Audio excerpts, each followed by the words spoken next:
E pregar aqui na Ceifa não é fácil, nós temos muitos pastores, muitas pessoas que são teólogos formados, muitos teólogos que estão ainda estudando teologia.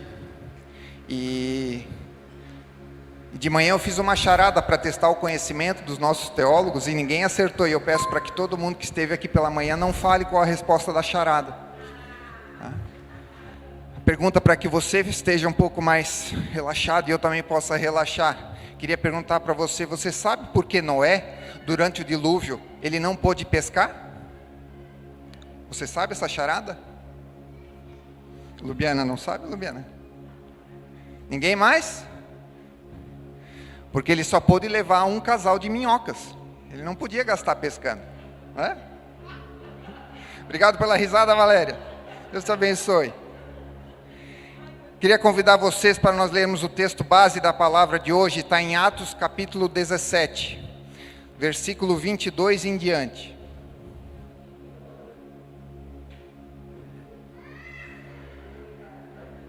Atos 17, versículo 22.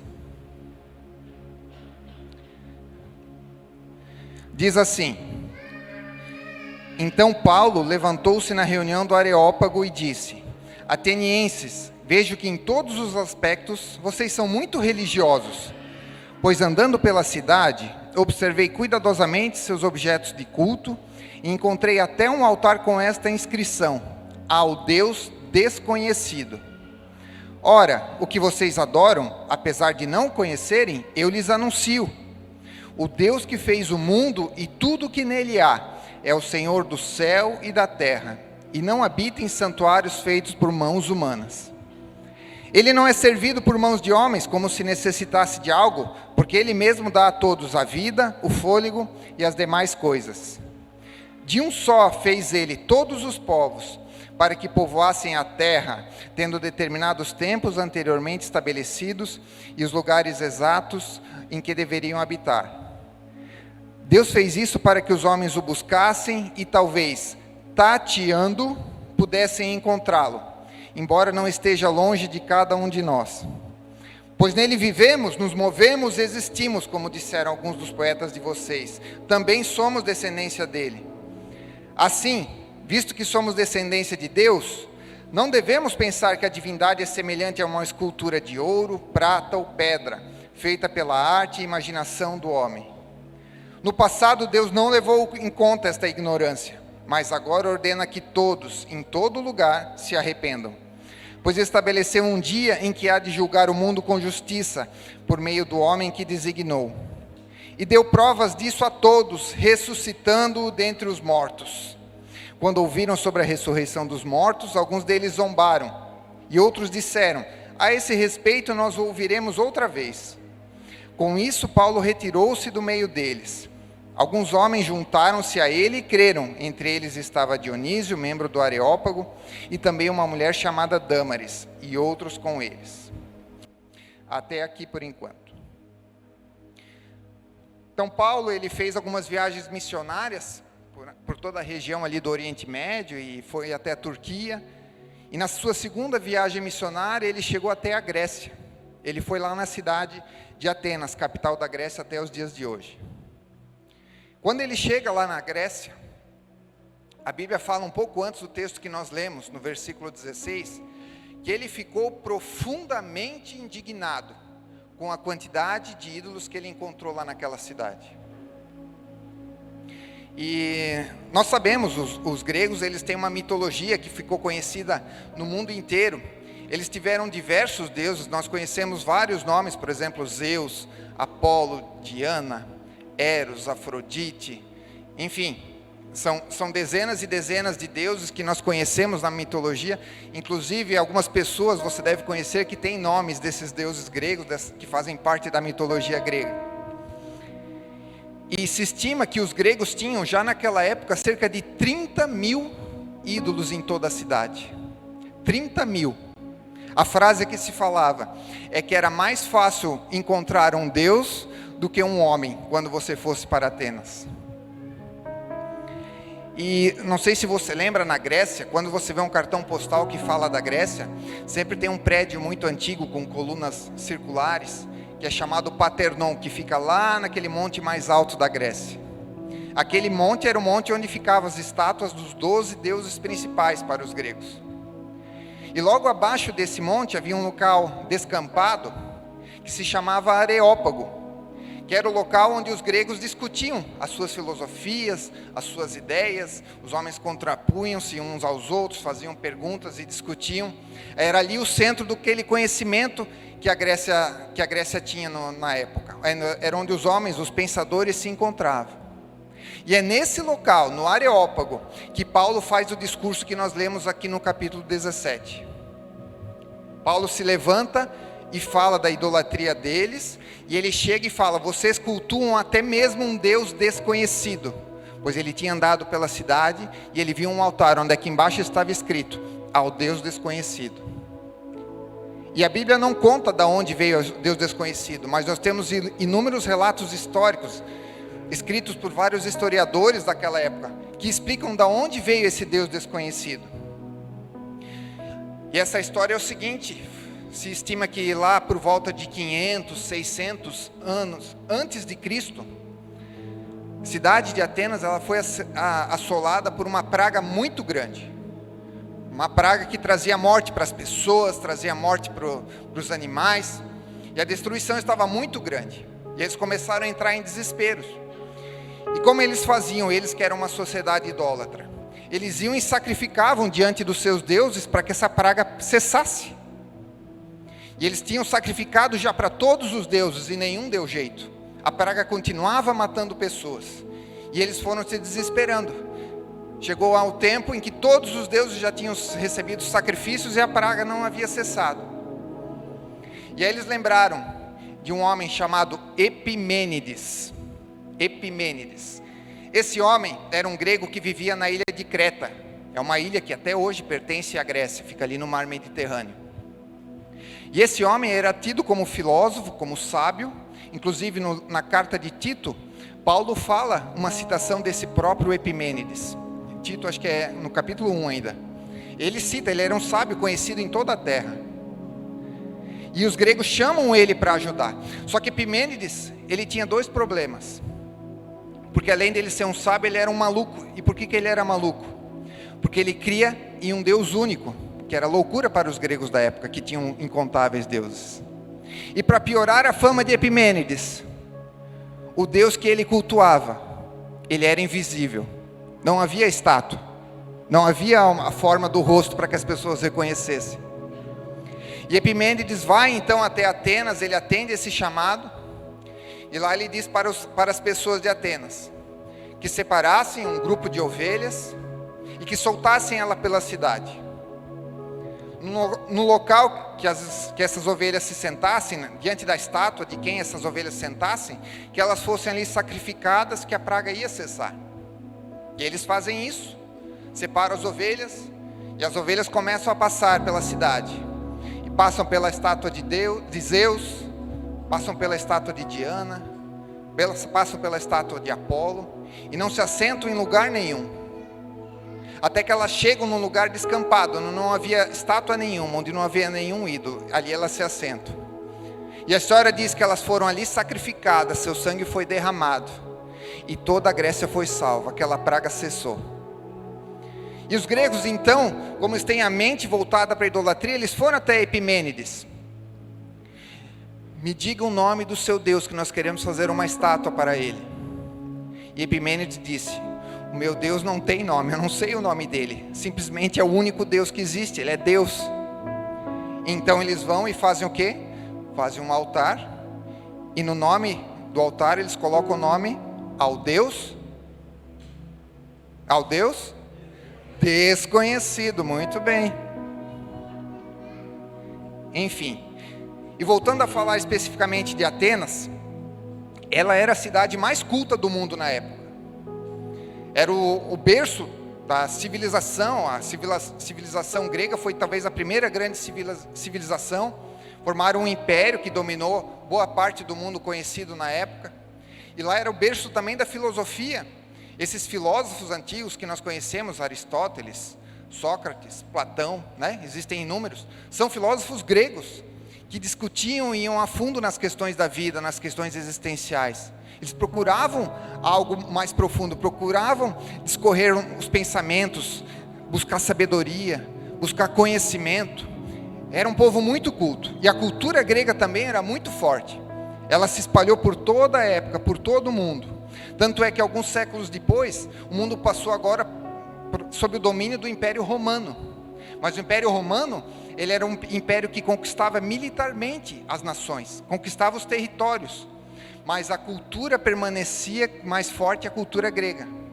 Tanto é que o Novo Testamento que nós temos, ele ainda foi escrito no idioma grego, que era como se fosse o inglês dos dias atuais. Todo mundo que queria se relacionar com outros povos, usava o grego, que era a língua universal. E a influência da cultura grega, ela vai até os dias de hoje. No nosso idioma português e também no idioma inglês e alemão, elas possuem muitas palavras que são de origem grega. Enfim, e apesar de tudo isso, deles serem conhecidos pela sabedoria, pela filosofia, Paulo chama eles de ignorantes. Por quê? Porque eles viviam uma vida baseada na religiosidade. Só que em meio a toda a religiosidade, eles não conheciam o Deus verdadeiro. E assim como era há 2000 anos atrás, nós podemos ver que o mundo de hoje ele ainda continua carregado de religiosidade. Muitas pessoas tentam encontrar para si algo que resolva os seus problemas. Muitas pessoas procuram um sentido na sua vida. Por que eu estou aqui? O que eu tenho para fazer? Muitas pessoas sentem sede, sentem fome, têm um vazio existencial.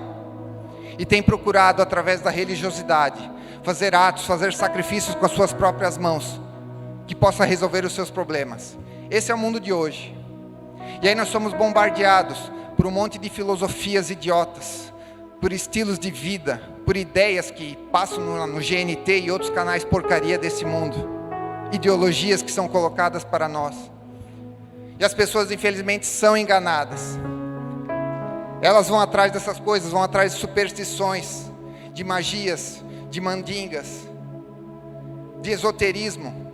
Esqueci o nome daquele trequinho que fica balançando no carro. Algumas pessoas colocam aquele não sei o que do vento em cima do retrovisor assim. É uma mandinga que alguém faz, né, que traz boas energias, não sei o que. Pessoas buscam no esoterismo. Tem terapia através dos cristais. Tem terapia através das cores, cromoterapia. Terapia através dos cheiros, aromaterapia. Não resolve o problema de ninguém. Só carrega a pessoa de mais religiosidade. E talvez você chegou até aqui e a sua vida tem sido baseada em algo do tipo. Talvez você tenha batido em várias portas na sua vida, tentando encontrar salvação, encontrar algo novo, algo que possa satisfazer a sua vida, as suas carências, as suas necessidades. Mas quando nós vamos atrás de religiosidade, esse vazio, esse buraco em nossa vida, ele só aumenta. Porque a religiosidade, como Paulo falou, é coisa para ignorante. A religiosidade nos leva a uma fé burra, nos leva a uma fé cega, onde a escuridão, onde as trevas nos impedem de caminhar e de enxergar o Deus verdadeiro. A religiosidade, ela não nos aproxima de Deus, mas ela nos afasta. Quanto mais religiosos nós somos, Deus talvez está cada vez mais distante de nós, porque Ele não nos chamou para que a gente pertencesse a uma religião. Ele não nos chamou para que nós fôssemos membros da igreja Safe ou de outra igreja evangélica. Ele não nos chamou para sermos religiosos, mas Ele nos chamou para que eu e você pudéssemos conhecer a Ele. E Paulo nos dá 3 dicas, 3 formas de como nós podemos conhecer a esse Deus. Nós lemos no texto, e a primeira forma de conhecer a Deus, Paulo fala que é através da criação, porque Deus é o Deus criador de todas as coisas, Deus criador do homem e da mulher. Ele nos fez tudo que nós podemos tocar, tudo que nós podemos enxergar. E toda noite nós podemos nos deleitar. Eu aprendi um pouquinho de astronomia, fui estudar. E a gente pode chegar, olhar para o céu, ver as estrelas. Você sabe quantas estrelas existem? Ninguém sabe, mas se chuta que é da ordem de 6 trilhões. 6 trilhões é quando você pega 1 trilhão e multiplica por 1 trilhão. Aí você tem 1 sextrilhão. Esse é o número de estrelas que Deus fez. E nós podemos contemplar as estrelas, as galáxias. Sabia que você pode ver uma outra galáxia além da Via Láctea a olho nu? Sabia que você pode enxergar Vênus, Marte, Júpiter, Saturno a olho nu? E você tem apps que você pega e baixa no seu celular que lhe ajudam a encontrar orientação. E você faz isso e você contempla a obra que Deus fez com as suas próprias mãos. Deus é grandioso, faça isso. Quando nós olhamos para as montanhas, quando nós olhamos para as praias, quando nós olhamos para a natureza, a queda da água, nós somos presenteados por Deus com isso. Nós podemos ver a majestade e o poder do Senhor Jesus agindo nesse lugar. Quando nós vemos as plantas, as árvores, irmãos, quantas flores existem? Como é difícil escolher uma flor para nossa mulher. Você chega na floricultura, existem vários modelos de vários tons que a gente não tem fim. Parece que cada dia alguém cavoca em algum lugar e acha uma cor diferente de flor, né? Eu tenho aquário lá em casa. Quando eu começo a olhar algum tipo, uma espécie de peixe para eu comprar, irmãos, quantas cores, que loucura que é isso, é um peixe mais bonito que o outro. E Deus, com seu grande poder, a sua grande majestade, Ele fez essa variedade na sua criação, e presenteou a nós com um olho que consegue distinguir cada um desses tons, dessas cores, para que a gente, quando olhar a natureza, a gente poder contemplar a beleza de Deus. Deus fez tudo de uma forma perfeita, de uma forma muito complexa, que tudo funciona de uma forma ordeira. E quando a gente fala e a gente pensa que alguns jovens eram uma bênção na igreja, foram fazer faculdade e lá foram contaminados pelo ateísmo, que a sua fé se esfriou. É algo que aconteceu. Você tem esses testemunhos? Viu pessoas acontecer isso? Enfim, por quê? Porque Louis Pasteur foi um cientista que viveu alguns séculos atrás. Se você toma leite, agradeça a ele, porque ele que inventou o processo da pasteurização e permite que você tenha o seu leite pasteurizado na sua geladeira.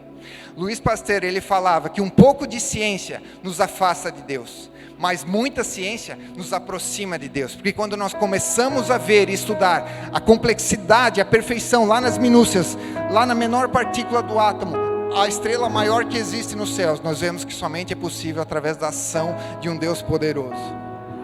E Paulo já falava no livro de Romanos, que nós podemos conhecer Deus através da criação. Romanos 1, versículo 20. Pois desde a criação do mundo, os atributos invisíveis de Deus, seu eterno poder e sua natureza divina, têm sido vistos claramente, sendo compreendidos por meio das coisas criadas, de forma que tais homens são indesculpáveis, porque, tendo conhecido a Deus, não o glorificaram como Deus, nem lhe renderam graças, mas os seus pensamentos tornaram-se fúteis e os seus corações insensatos se obscureceram.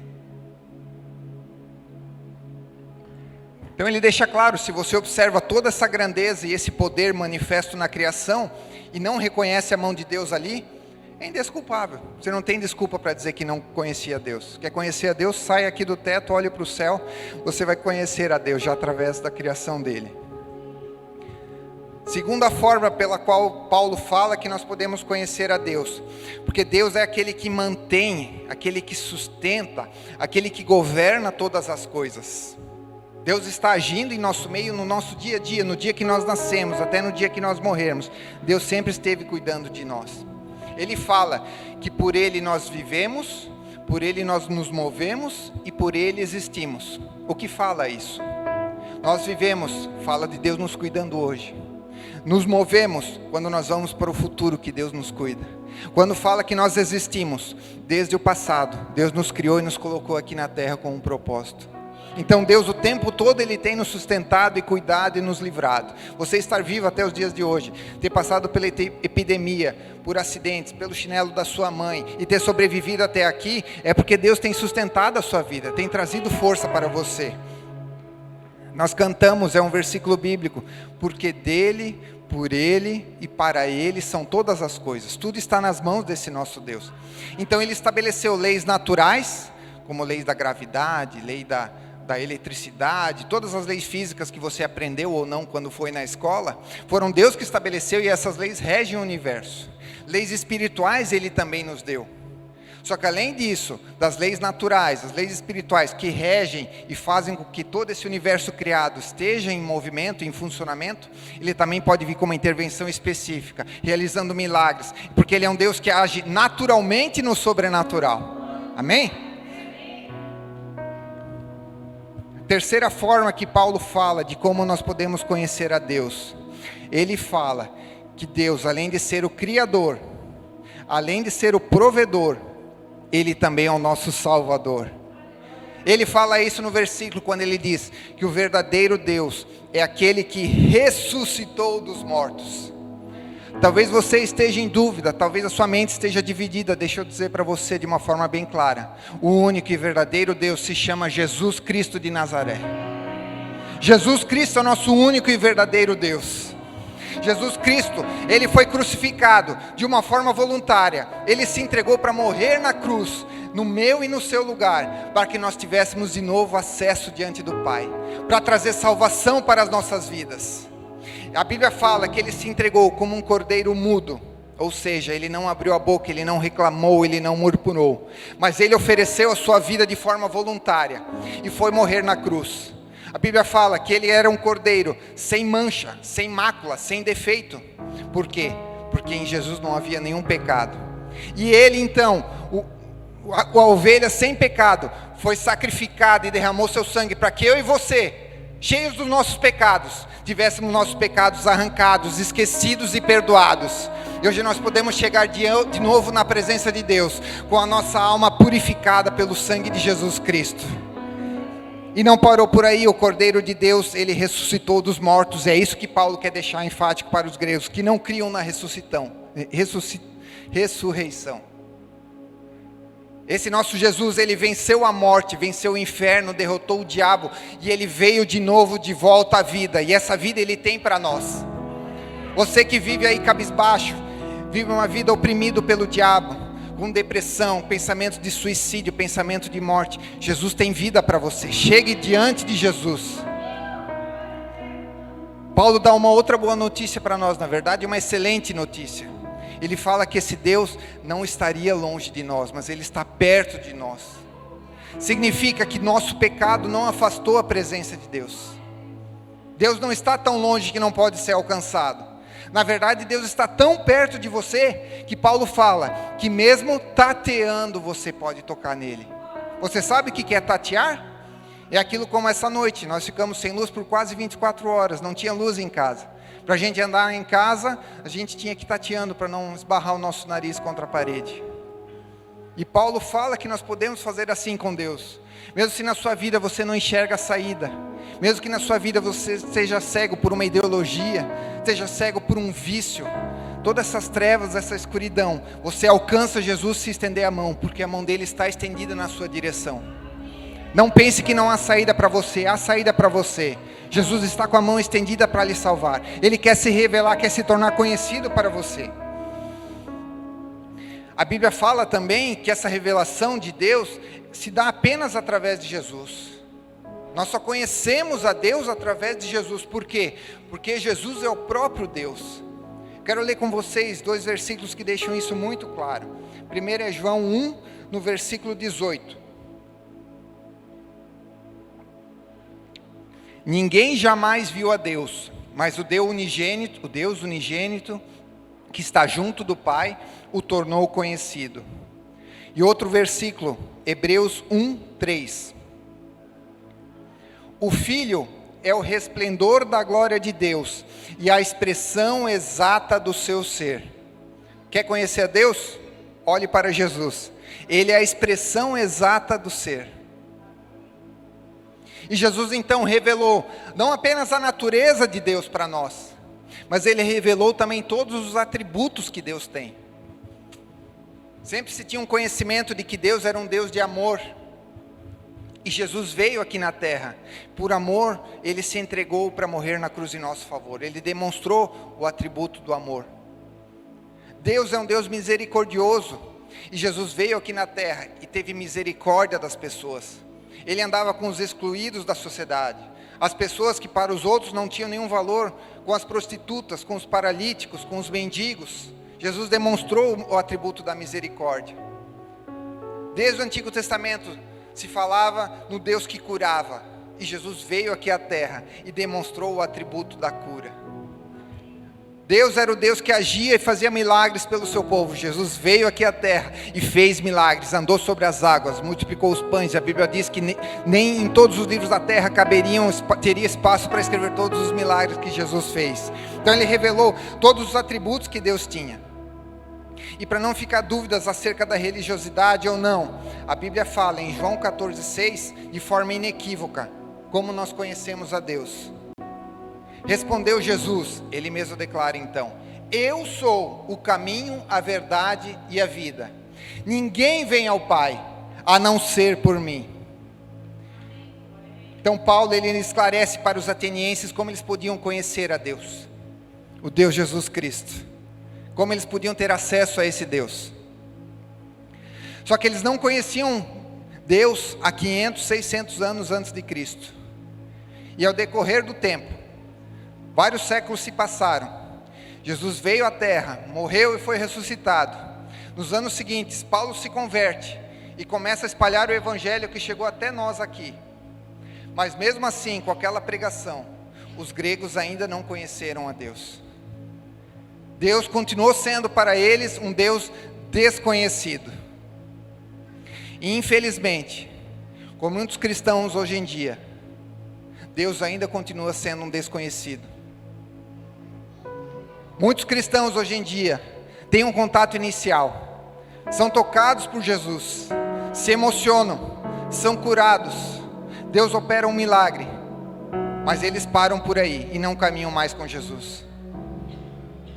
Talvez você por muitos anos já conheceu Jesus, mas não se aprofundou em conhecê-lo mais e mais. Talvez até você já nasceu dentro de uma igreja, vem aqui desde quando você é um bebezinho, participava da escola bíblica lá em cima para as crianças, e ainda não conhece o Deus verdadeiro.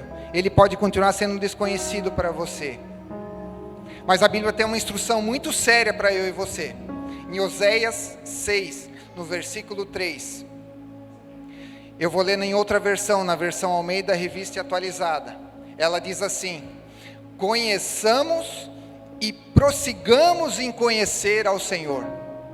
Ou seja, conheça e cada dia que passe, de uma forma contínua, no gerúndio, fique conhecendo a Deus, cada dia mais e mais.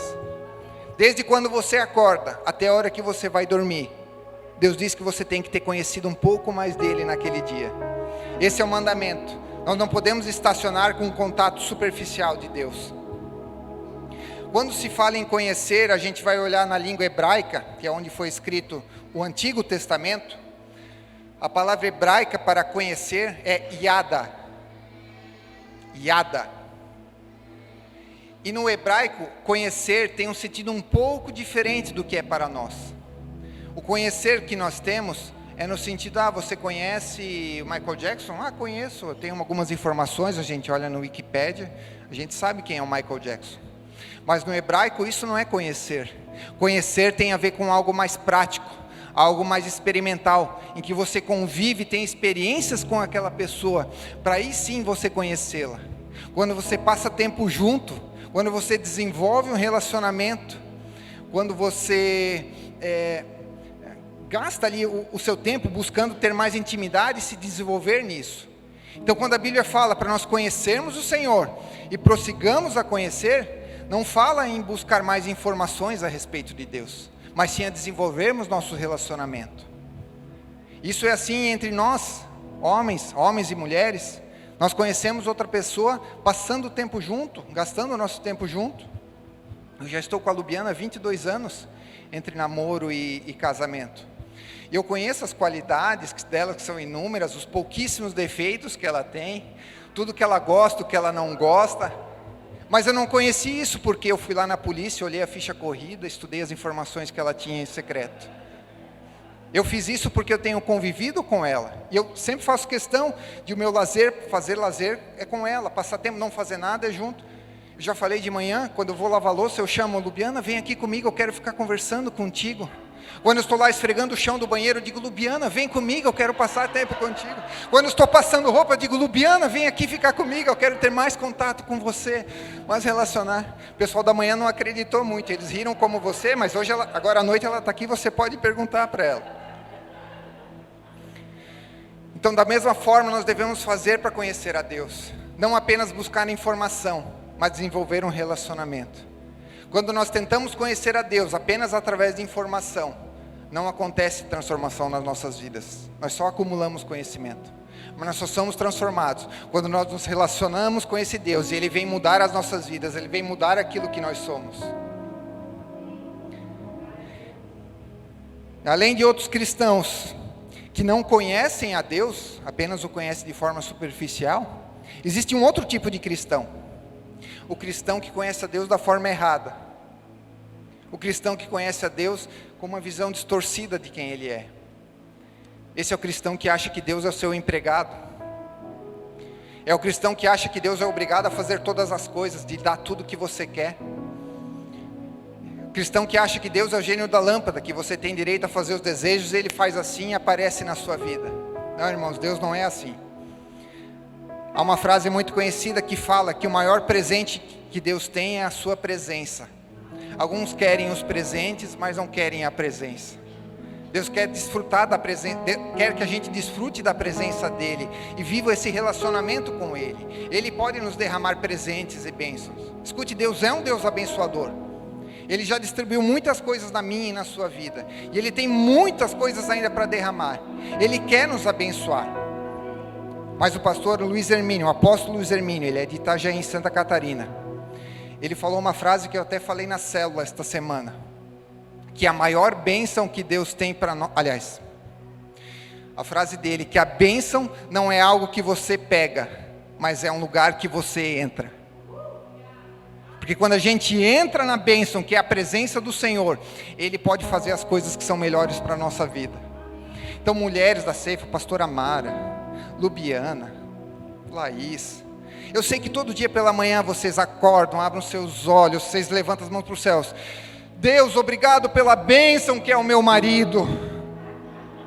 Amém? Mas deixa eu dizer, seus maridos são uma bênção. Nossas esposas são uma bênção para nós. Mas não são a bênção do Senhor. A bênção do Senhor que Ele nos deu é de conhecer a Ele, desfrutar desse relacionamento, desfrutar da presença dEle. Quando nós estamos na presença de Deus, nós não vamos receber tudo o que nós queremos, mas nós vamos ter a presença de Deus, que é tudo que nós necessitamos, é tudo que nós precisamos em nossa vida. Nem todos os nossos problemas eles se resolvem quando nós estamos diante da presença de Deus, mas Deus vai estar conosco, nos ajudando a superar, nos mostrando o caminho, trazendo luz sobre as nossas vidas.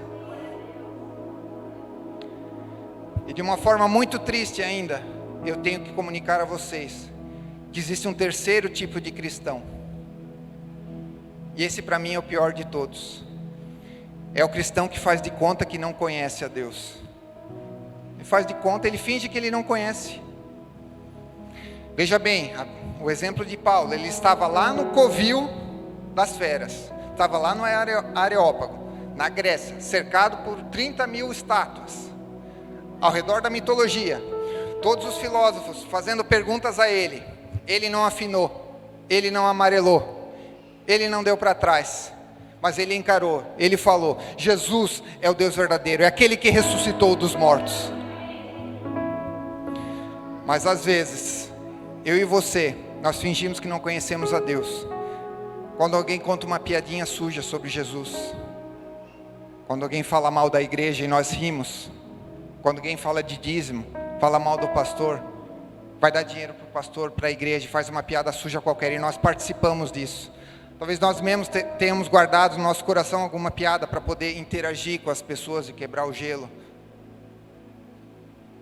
Tem uma história que é muito legal, que exemplifica isso.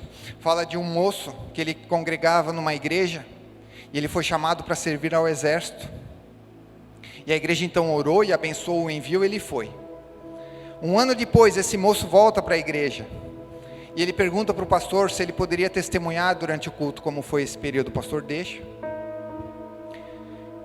E esse moço então ele chega diante da igreja e ele fala: queria agradecer a vocês, as suas orações, a sua intercessão. Deus foi muito bom comigo neste um ano. Eu consegui passar um ano inteiro no exército e ninguém descobriu que eu era crente.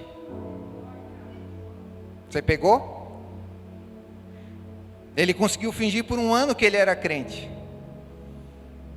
E é algo muito sério. Me preocupa agora, semana que vem nós temos essa porcaria chamada Halloween.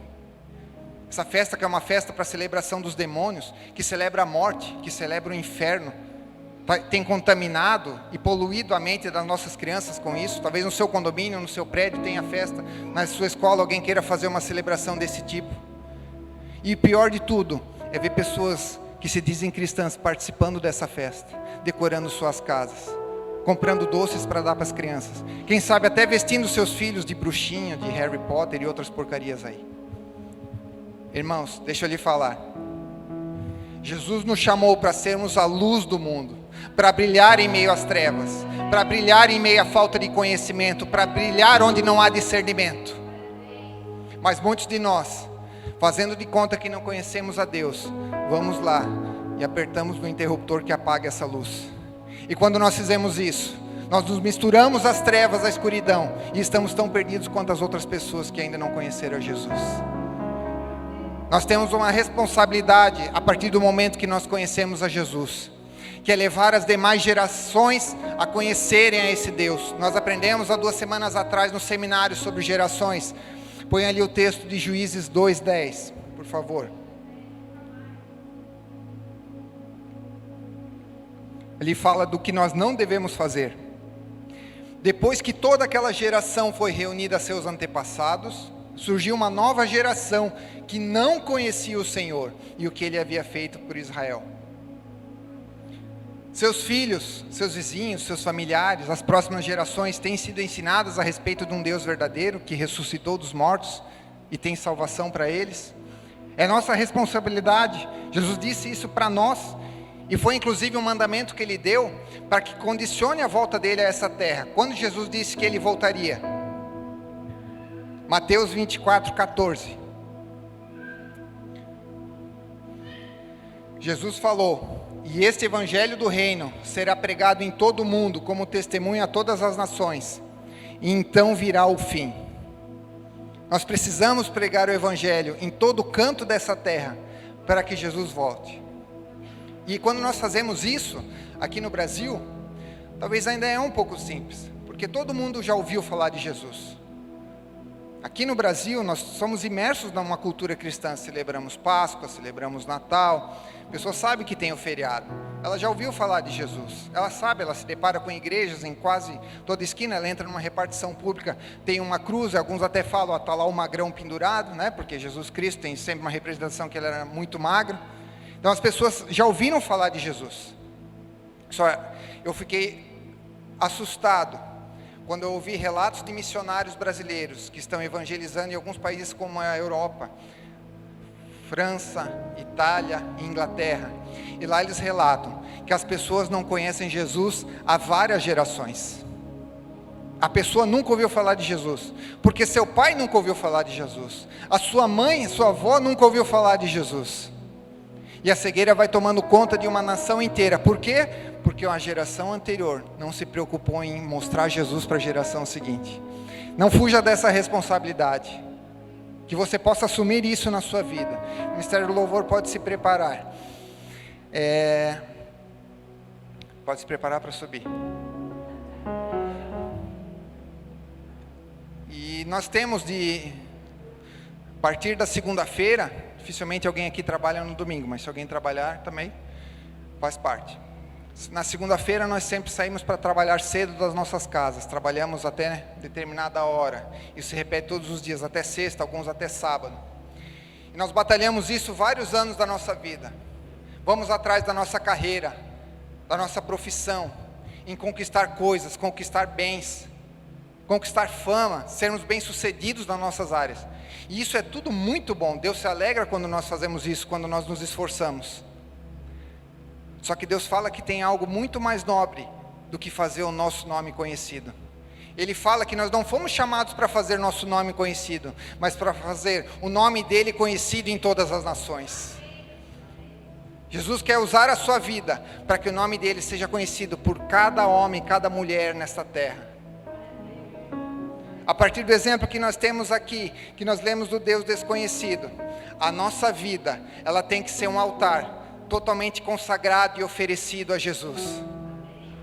Quando as pessoas olharem para nós, elas veem um altar que é feito para a glória do Senhor. Quando ele vê você restaurado, seu casamento sarado, você salvo da perdição, liberto de algum vício, a pessoa vai ver, essa pessoa adora Jesus. Jesus está sendo exaltado na vida dela. Dela brilha uma luz, ela faz uma luz brilhar onde quer que ela vá. Que na nossa roupa, que nas nossas testas esteja escrito: este é um altar a um Deus conhecido, Jesus Cristo. Esse é o chamado que Deus tem para cada um de nós, em meio a toda uma idolatria que existe no mundo, em meio a toda uma religiosidade. Deus nos chama a ser um altar a Ele, um altar conhecido, para que todos que passem diante de nós sejam impactados com a obra de Jesus e queiram seguir, queiram aceitar esse Jesus. Eu quero convidar você a ficar de pé. Nessa música nós vamos estar declarando que Jesus Cristo é o único Deus, em meio a todo o lixo que existe no mundo, em meio a todas as estátuas, todos os ídolos, toda a religiosidade, toda a idolatria. Jesus Cristo é o único digno de ser adorado. Feche seus olhos, erga suas mãos, se rendendo em louvor e adoração a esse Deus.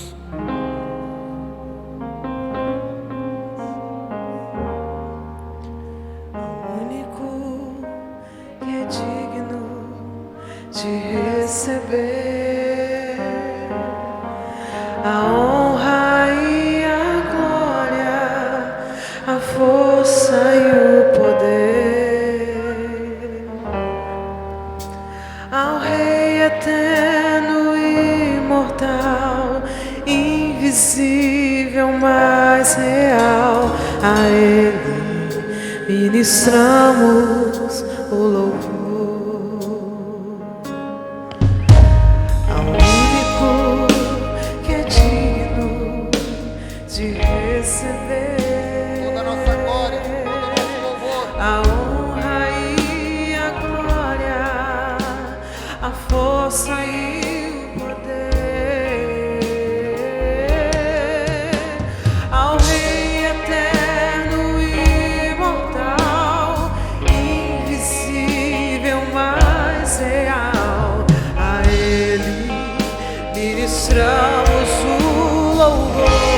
Declare isso na presença de Jesus. Coroamos a Ti, ó Rei Jesus. Coroamos a Ti, ó Rei Jesus. Adoramos o Teu nome, nos rendemos aos Teus pés.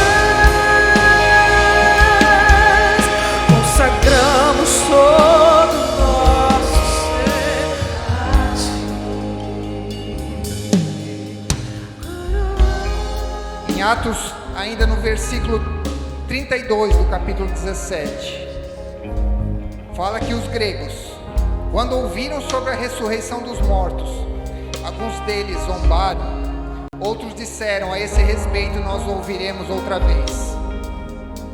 Algumas pessoas ouvem o Evangelho, algumas pessoas ouvem falar sobre Jesus Cristo, o Deus que ressuscitou dos mortos e ficou conhecido, e zombam dele.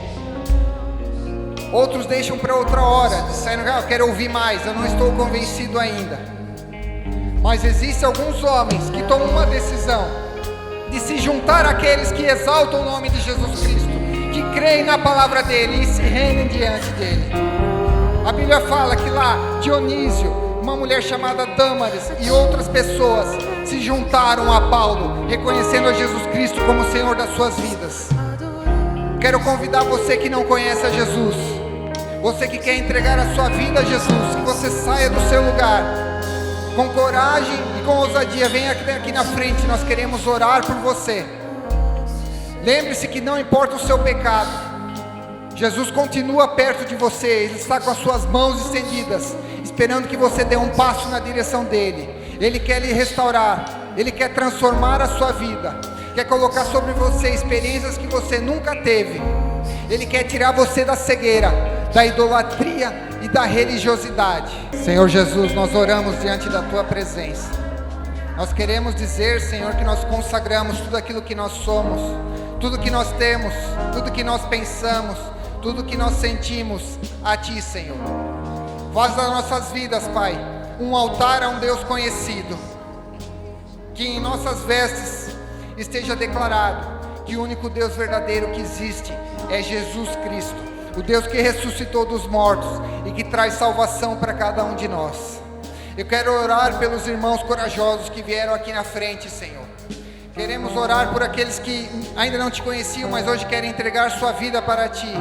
Ore comigo, diga assim: Senhor Jesus, eu quero colocar a minha vida para Ti, para Te servir, para Te louvar e para Te adorar. Perdoa os meus pecados, Senhor. Escreve meu nome no livro da vida. Traz sobre mim a Tua salvação. Eu Te recebo como Senhor e Salvador da minha vida. Aleluia. Senhor Deus, aqueles que ainda também não Te conheciam de uma forma plena, aqueles que Te conheciam apenas de ouvir falar, aqueles que apenas tinham uma informação sobre Ti, Senhor.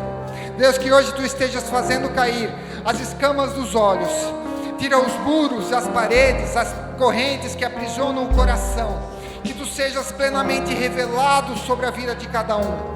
Que Tu venhas tocar os corações e mentes hoje, mostrando a Tua glória, a Tua força e o Teu poder, Senhor. Em meio aos ídolos, em meio a uma geração corrompida, em meio à podridão da idolatria, nós queremos declarar com a nossa vida que nós somos um altar feito para Ti, Senhor.